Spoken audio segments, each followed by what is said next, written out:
So the report is out about how Gene Hackman and his wife Betsy passed away in their New Mexico home house. And of course, in the first case, uh, his wife Betsy passed away, collapsed um, of rare pulmonary syndrome. That was the fact from the examiner's office of Santa Fe, New Mexico. And of course, Gene Hackman had cardiopulmonary disease, and of course that's combined with Alzheimer's disease. That was the cause of death. Those are the facts. So besides the facts, a little bit surrounding those facts that we know now, everybody knows about it now. Um, Everything that went on before that, weeks before that, months perhaps before that, everything that went on, it's really intriguing. I mean, intriguing, and I don't want to say a mystery, but it's intriguing the way things have, the way everything evolved, leading to this tragedy. And let's start by saying that when when they moved to New Mexico, of course they were looking for as the best place possible to have to fill their retirement dream, just like any other retirement couple. They found a place where they called home. That was the state of New Mexico. It could have been any other state. I mean, any other state of the U.S. Or any other country, perhaps Latin America, who knows, in Asia.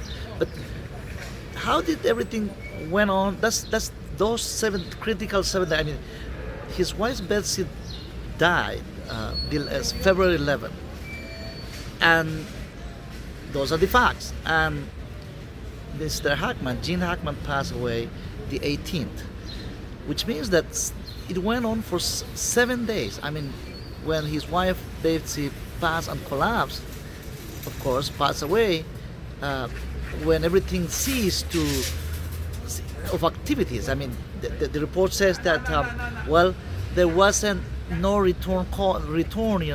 calls or return email. The email, everything that the computer, Betsy's computer, was receiving, all the email it was on return. There was no return email from Betsy from all the activity. And we know that the 11th, that day of February, that fatal day of February, she had different activities in the city of Santa Fe. She went to the veterinary, to the vet. She went to the pharmacy. She went to different places, as it was recorded. Even the car with the video, video footage, video camera, video, that was according to the investigation, of course. So the timeline is clear. She died the 11th. There is no doubt, because there was no more activity. And he passed the 18th. So those 7 days, it must have been a torture for Gene Hackman. Not for her, of course. I mean, because she died. I mean, assumably instantly. I mean, instantly. It could have taken a few more hours. But the idea of that, the torture that he must have went through. I mean, to watch and stare. I mean, they weren't, of course, the body, this deceased body of both of them weren't, they weren't together in the same exact position, in the same next to each other, but in the same locality, in the same room. And one was nearby the bathroom where the bottle of prescription was found. Prescription bottle was found empty, and some spills scattered on the floor and everything. And the other, Mr. Gene Hackman, was a little bit far away, but I'm sure that those 7 days that he was alive, it was a torture. I mean, what could have been going through his mind? I just wonder. I've been wondering all day. What could have gone through his mind, watching and staring at his wife dead? I mean, most likely he knew that if that his wife was deceased, not far away, but the only thing he could do was look at her. Most likely he was trying to, when he tried to help, because he was still alive, of course, but with Alzheimer and his own situation with the heart problem, with the heart situation, he did try most likely to help, as a gentleman, as a gentleman he was. But he couldn't. That's most likely assumption we're getting it, that he couldn't. That inability, that that helplessness to not to help. Of course, he's younger, 30 years younger. I mean, the wife in 30 years younger, junior. I mean, think about that, and that it was it was painful, most likely. I mean, more, it was so painful to see. So he couldn't do nothing. Not even call 911. Where was the cell phone? Where was the he couldn't even crawl. I mean, his attempt most like to move around. I mean, he was using cane to move to her, to his wife's deceased body now, a little far from where he was, same location. But so in that attempt, he fall most likely, and he couldn't even crawl, get up, and just like reach a cell phone, call 911. He didn't have a life alert in his on his ankle. Most people, in their 70s, 80s, some people were in his wrist, on the wrist, life alert in the ankle, ankle on the foot, right? Because guys, the statistics are very clear. After the age of 65 and over, one of three people are going to fall. One of three seniors are going to fall, either in their, somewhere in the house, in the kitchen, somewhere in the bathroom, most likely showers, it's slippery showers and so on. So there's, I'm not gonna. This is not advertising for those kind of devices, but most people have, make arrangement. Even doctors, they suggest, the, the people, professionals in medicine, they suggest, on that situation, even having those, both had, both had something to do with the pulmonary, which means the lungs, which is the auxiliary of the heart, and the helper of the heart. That the our lungs is the right hands of the heart. I mean, that's what help the heart work good, 100%. That's the heart, the lungs, our lungs. So the pulmonary issue that both of them had, it was a sensitive, very, delicate issue to deal with. I mean, of course, I'm not, saying the doctors had anything to do. I mean, all I'm saying is that the professional medical care around them, surrounding them, I mean, taking care of them, of course they, but of course the privacy issue, many things, they were capable of making their own decisions. I mean, there was the hyper law, all the privacy issues surrounding this. There are laws that surround that people who are able to make decisions, they can make their own decisions about life, about how the medical care can go, even if they want to refuse some medical care. There's laws that is, that allows the patient, even at any age, unless there is somebody who has not, with a mental issue that is not able to, or in a vegetable stage, that you're unable to make your own decisions, in a vegetable stage, meaning, that brain dead and you're still alive, and there are different issues surrounding this. But of course, the privacy issue is extremely important, because otherwise, I'm sure the professional medical people, in this, in the medical profession, they know that. I mean, so they can go farther than what the law allows them to do, of course. But let's go there. Let's talk about the human connection. I mean, besides the law, the technicalities of the medical examining report. I mean, it's a cold report, guys. I mean, this, the report, you can see, we can all see the doctor from the examiner's office, even the police department. They do it professional. I'm not saying that, but it's a cold report of saying everything about technicality, and that's what it is. It's a cold report. There is no mention, of course.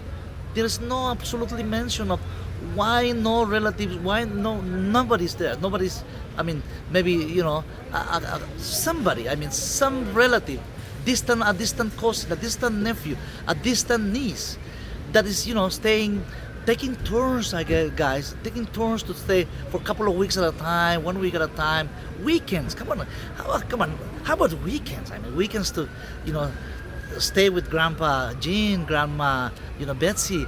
Come on, I mean, that's not unusual. I mean, even if they were they were living in different states, different localities, there's a way to do. I mean, to make arrangements, to have us to stop by. Even in the case of they wanted their own privacy. Even in situations like that, I mean, the family relationship, the love for your loved one, at least knock the door, ring the bell. Somebody could have been there to ring the bell and say something. If that was me, I could. If I'm one of the nephews or something or relative, I could have just stopped by, ring the bell. I know the gate. We all know that the gate where the mailbox and the gated, is electric, with remote.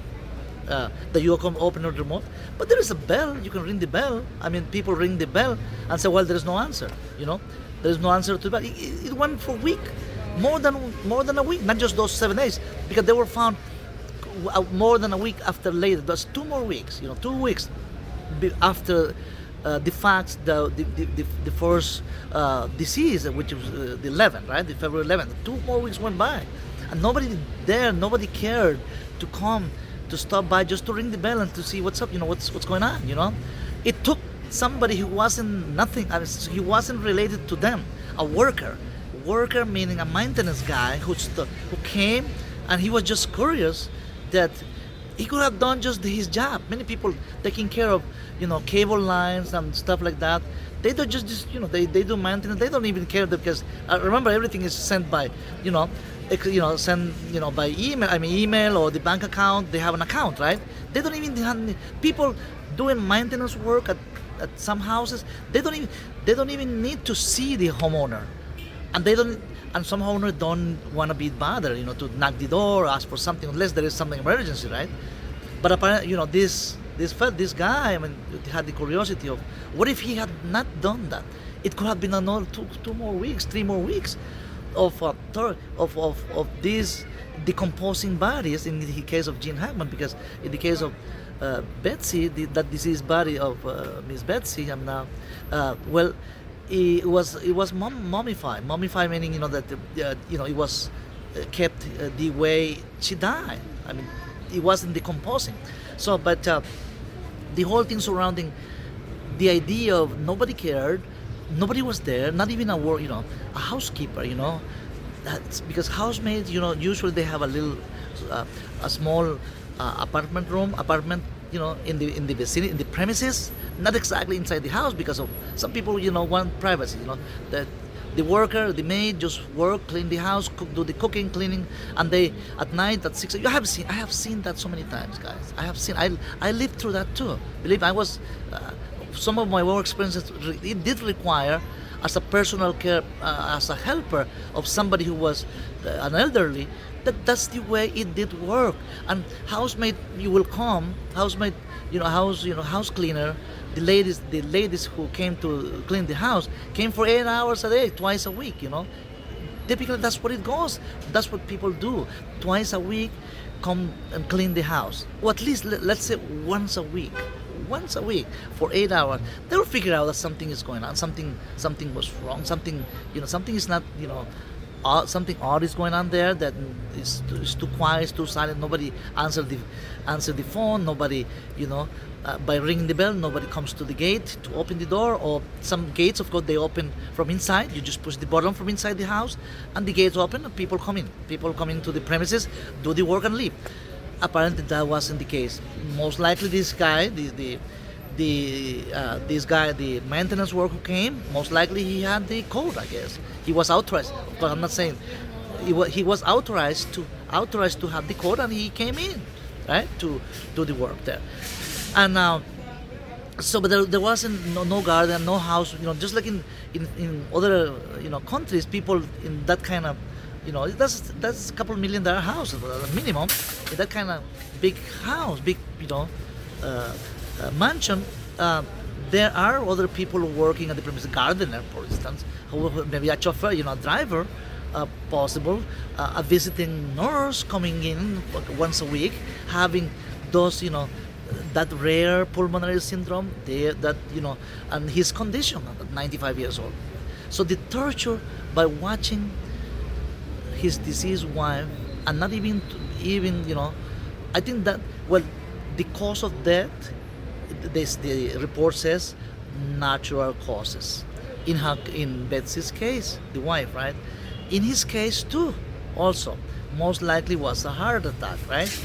but was a heart attack provoked from starvation. I mean, from not being able to eat for 7 days. He was not able to look. Think about that. One of the most famous, most one of the legends of the 21st century, leading into 20th and 21st century, among top three legends in Hollywood. What they found, dying of starvation, of course, which is not mentioned in the report that was starvation. That's inconclusive. It's not concluded that was starvation that he died for. But of course, the heart attack. What if nothing happened to Betsy, the wife? Maybe he wasn't going to have a heart attack. Maybe he could have been still alive. So the heart attack wasn't provoked because he had a heart issue. The heart attack was provoked because of the whole situation surrounding his wife's death. That's the bottom line, and it's not in the report. That's not in the report, in the medical examiner's report, that it's just a heart attack. And in her case, was a natural cause. Of course, heart attack was a natural cause too, but he had the disease of the pulmonary, cardiopulmonary disease, So his pacemaker was stopped activity on the 18th. It's 18, which is 7 days later, right? So, guys, where were his Hollywood buddies? All those celebrities, famous, other legends, Of course, we know that from his generation, he was 95. Gene Hackman was 95 years old.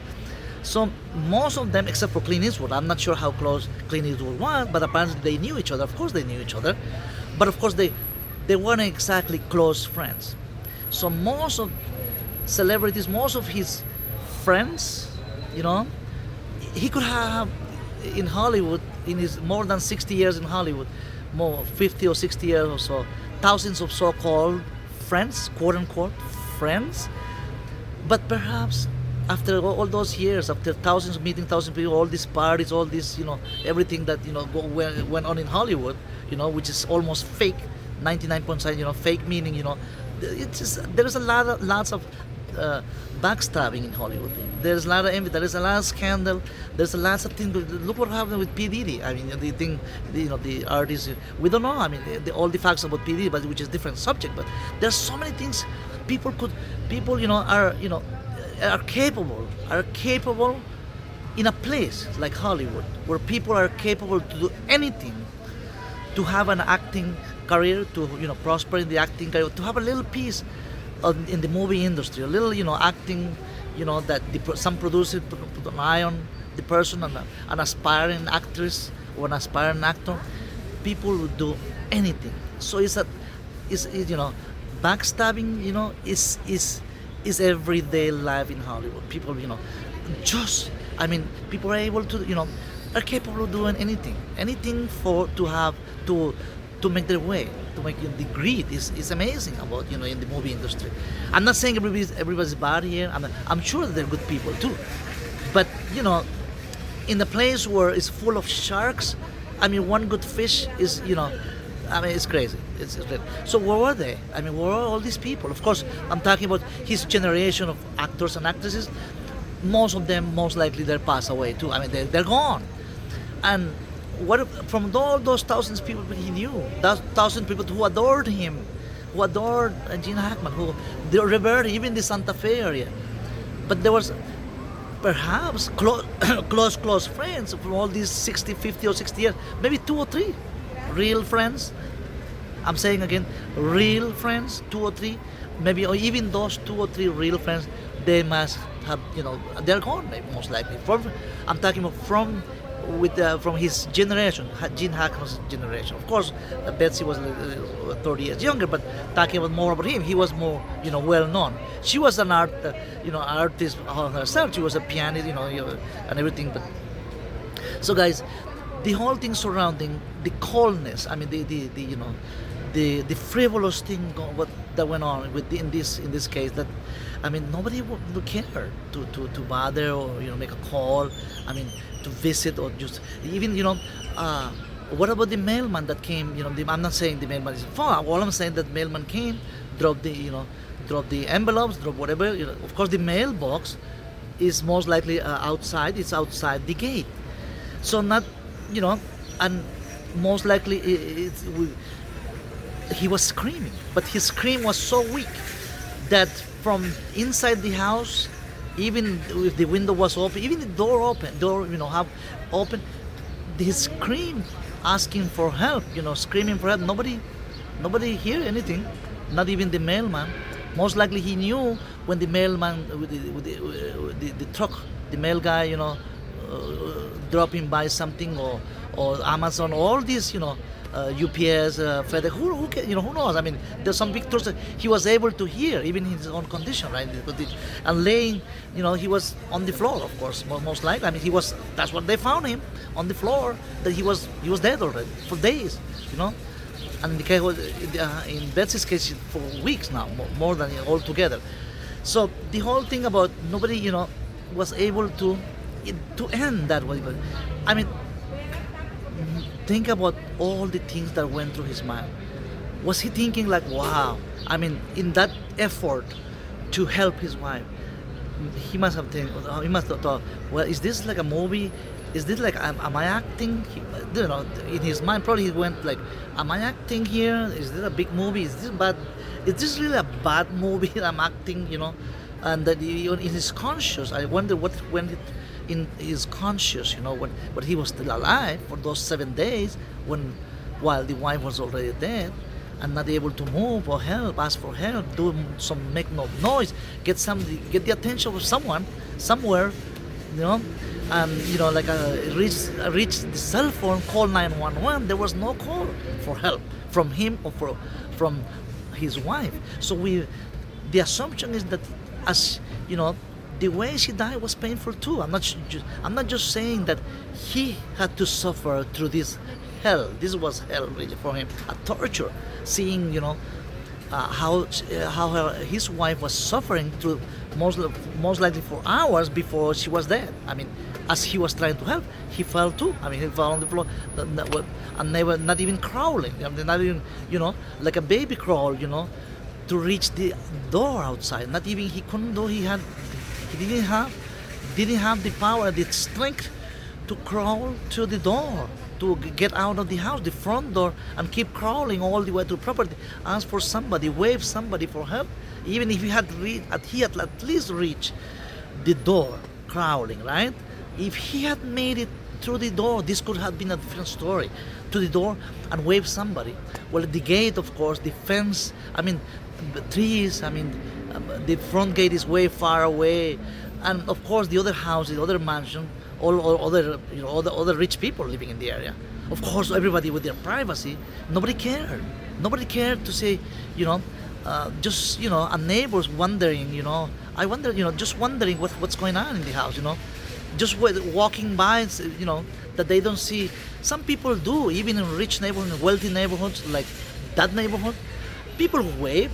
I have seen people wave. Very few people are very jealous about their privacy.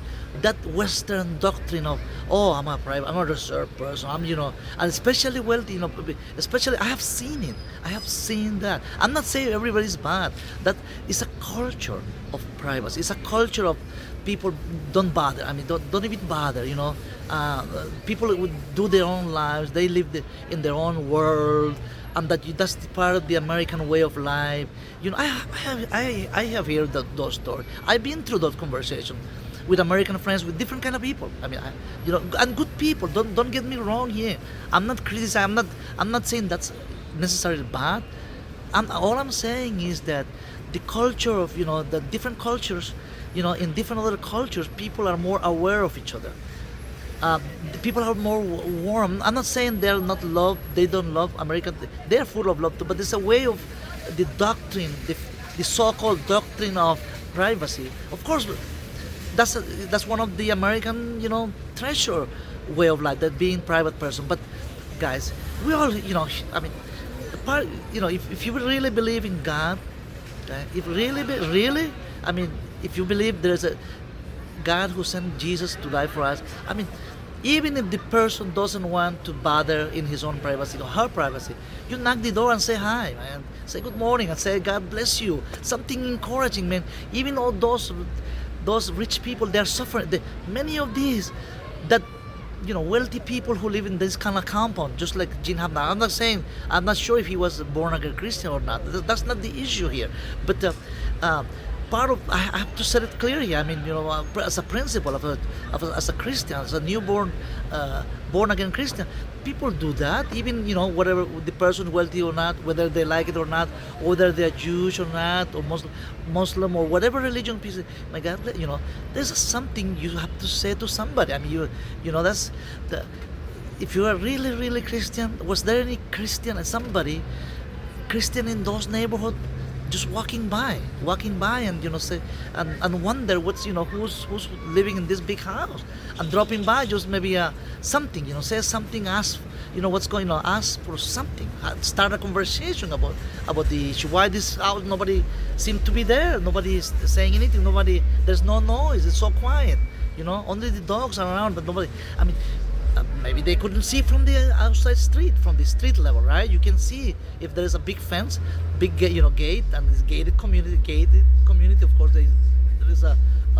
Of course, people build so many fences, high fences as much as they get for privacy. Of course, we know that paparazzi will come, dropping by helicopter. We know that whole, the paparazzi thing, people taking pictures about, invasion of privacy. That's the other issue of, extreme issue. There are so many extremes in our society, in the Western society. In one hand, if you are open to more, close to people, warm to people, people invade you. They don't leave you alone in a way. They harass you for an autograph. In his case, like they swarm like a bees, for autographs sometimes. But people want some quiet. At that age, 95 years old, you want some quietness. But the idea that you have to isolate yourself just to be able to have a quality of life. Think about that. So this.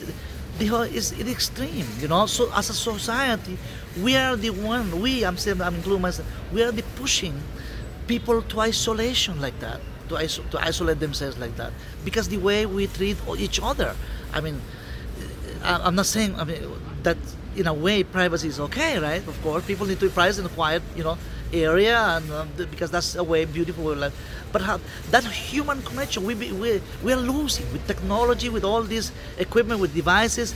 Everything is tech. I mean, you don't even need what you have if you have the whole kitchen, the whole place, it's a tech, managing. I mean, artificial intelligence is managing the whole house now. I mean, what about human warmth? I mean, the human connection that we all need to each other. Think about that. Are we everything about technology? The technology gonna? There was no technology apparently that make an alarm there. I mean, they say something. Oh, there is somebody fell and says something to, transmit the message that something is going on inside the house, to send the message somewhere so that people can come and rescue. How come? How come nobody bother to make that arrangement, even if they didn't want, maybe? I mean, there are so many issues involved. But the torture, the suffering of Gene Hackman, more him than her, because she passed away apparently quickly, if not minutes, in hours. But he had to, it must have been felt like those 7 days, it must have been felt like 70 years or 7 years. I mean, so long suffering before he died, before he passed away, before he passed. So it's a big lesson to think about, and make a pause. Let's take a pause just to have give a hug to your grandparent if you have a granddad, grandma that you haven't visited for a long time, that you haven't seen your grandpa for 3 months, 4 months, or whatever. Please, let's all do it. Let's have that conversation. Even if you don't have your grandpa or grandma alive, I mean, someone's grandpa who's alone and in some nursing home, staring at the TV. If you just visit the nursing, there are so many people.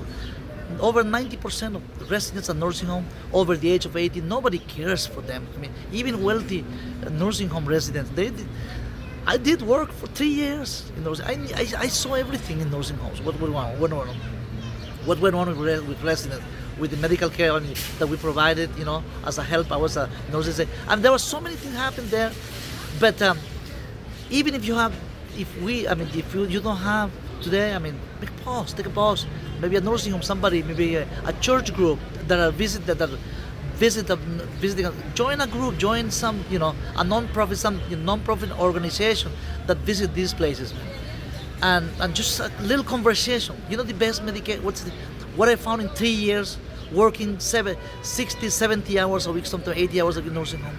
The best medication, a smile on somebody's face, with a smile to a resident's face. The people I was taking when they receive a visit, even a 10-minute visit in your busy life with the rat race, that you will make more money. Money is everything.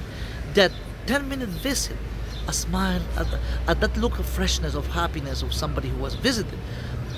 The idea of that is worth something. I mean, that an early 80, 85 years old, grandpa felt that it was the value that he or she was worth something, that he was still alive, that somebody came for 10 minutes.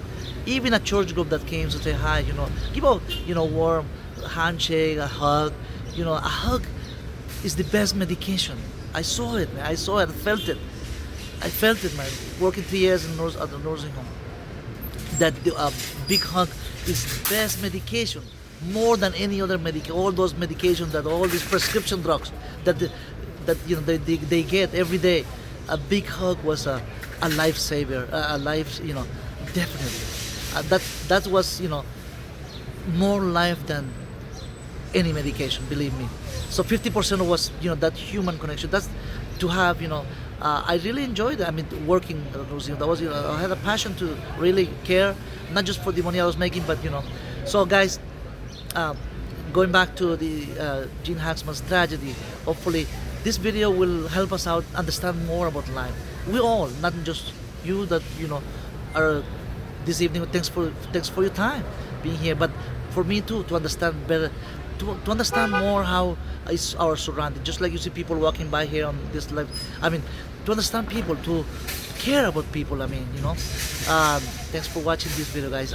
Thanks for your time, and see you in the next video. And if you like this content, thumbs up. And if you haven't subscribed, please subscribe. Thanks. Staying in the next video. Take care. Bye bye.